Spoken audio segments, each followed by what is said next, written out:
Syria के अंदर से नेतन्याहू का नया वीडियो आया है। हेलीकॉप्टर से उतरने के बाद नेतन्याहू उस पहाड़ पर पहुंचते हैं जिसको कहा जाता है जबल अल शेख, यानी शेख का पहाड़। सीरिया की ऊंची चोटी को इजराइल में माउंट हेरमोन कहा जाता है। सीरिया में शेख के पहाड़ पर पहुंचकर नेतन्याहू बताते हैं अपना सीरिया पर कब्जे वाला बड़ा प्लान।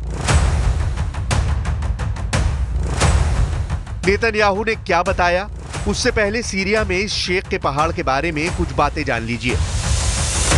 सीरिया में शेख का पहाड़ सीरिया और लेबनान के बीच में 150 किलोमीटर पर्वत श्रृंखला का हिस्सा है। इसका बड़ा हिस्सा सीरिया में है और इसकी सबसे ऊंची चोटी को ही शेख का पहाड़ कहा जाता है। इसकी ऊंचाई 2814 मीटर है। यह पर्वत श्रृंखला दक्षिण में सीरिया की गोलान की पहाड़ियों से मिलती है, जहां इस वक्त बड़े हिस्से पर इजराइल ने कब्जा किया हुआ है। नेतन्याहू की इन तस्वीरों को देखकर ईरान बहुत गुस्से में है।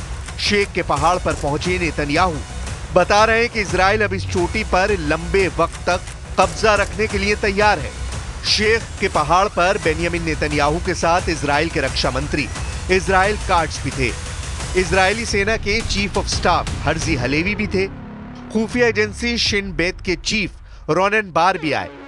यानी इजराइल की टॉप सिक्योरिटी टीम शेख के पहाड़ पर पहुंची और फिर नेतन्याहू ने वो मैसेज दिया जो तुर्की से लेकर ईरान तक पहुंचा। אני פה בשיח חרמון עם שר הביטחון, הרמטכ"ל, אלוף פיקוד צפון, ראש השב"כ ומפקדים בכירים.